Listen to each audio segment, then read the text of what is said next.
सनी देओल की हीरोइन को जब ज्यादा पढ़ी लिखी होना पड़ा भारी, अदाकारा ने खूब सुने थे ताने, बोली इंडस्ट्री में ऐसा ऐसा बोलते हैं। बॉलीवुड अदाकारा अमीषा पटेल ने अपनी अदाकारी करियर का आगाज साल 2020 में फिल्म कहो ना प्यार है से किया था। अपने करियर की पहली फिल्म से मिलने वाली बेपनाह कामयाबी के बाद भी अदाकारा ने कई सुपरहिट फिल्मों में काम किया है। अब वो जल्द ही गदर 2 में नजर आएगी। अदाकारा का शुमार इंडस्ट्री की उन अदाकाराओं में होता है जो पढ़ी लिखी है, ताहम उनका कहना है कि उस पर उन्हें इंडस्ट्री में काफी ताने सुनने को मिले हैं। अमीषा पटेल ने इन दिनों अपनी फिल्म गदर 2 को लेकर सुर्खियों में है। फिल्म की रिलीज से कब्ल अपने कई इंटरव्यूज में अदाकारा ने अपनी जाती और पेशावाराना जिंदगी से जुड़े कई राजों से पर्दा उठाया है। इन दिनों अदाकारा अपनी जिद्दोजहद के दिनों के बारे में भी खुलकर बात कर रही है। माजी में उन्होंने इंडस्ट्री पर ये सवाल भी उठाए थे कि अब पहले जैसी फिल्में नहीं बन रही है, वो फिल्में जिनमें उन्होंने काम किया था।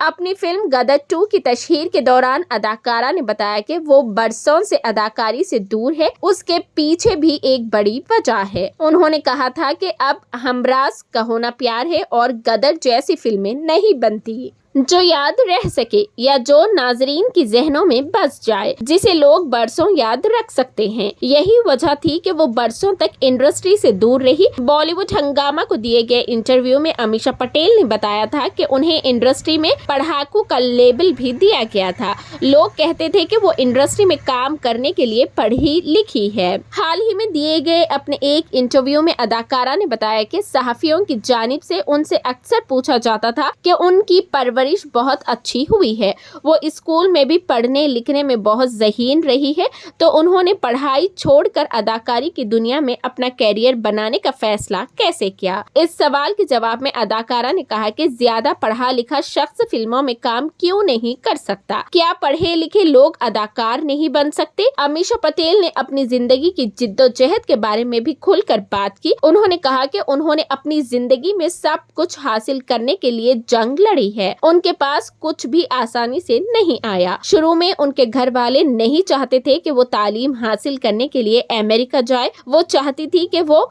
इंग्लिस्तान जाकर अपनी तालीम मुकम्मल करे, लेकिन उन्होंने दिल की बात सुनी और आज वो इस मरहले पर है। यही नहीं, सिंगल होने के बाद भी खामोशी तोड़ते हुए अदाकारा ने कहा था कि अगर आप इंडस्ट्री में बैचलर हीरोइन है तो शायकीन आपकी तरफ ज्यादा मुतवज्जी होते हैं। इसके अलावा उन्होंने कहा कि फैंस कैसे एक अदाकारा की कई तारीखों और रिश्तों की तवक्को करना शुरू कर देते हैं, जिसकी वजह से उस शख्स के बारे में अक्सर चर्चे होते रहते हैं। भले ही वो काम ना करे, लेकिन सुर्खियों में छाया रहता है। बता दें कि अनिल शर्मा की हिदायतकारी में बनने वाली फिल्म गदर 2 सन 2001 की ब्लॉकबस्टर फिल्म गदर एक प्रेम कथा का सेक्यूल है। तारा सिंह और सकीना को दोबारा स्क्रीन पर देखने के लिए फैंस बहुत पुरजोश है। तारा सिंह और सकीना की ये सबसे ज्यादा इंतजार की जाने वाली फिल्म गदर 2 11 अगस्त को सिनेमा घरों में रिलीज होने जा रही है।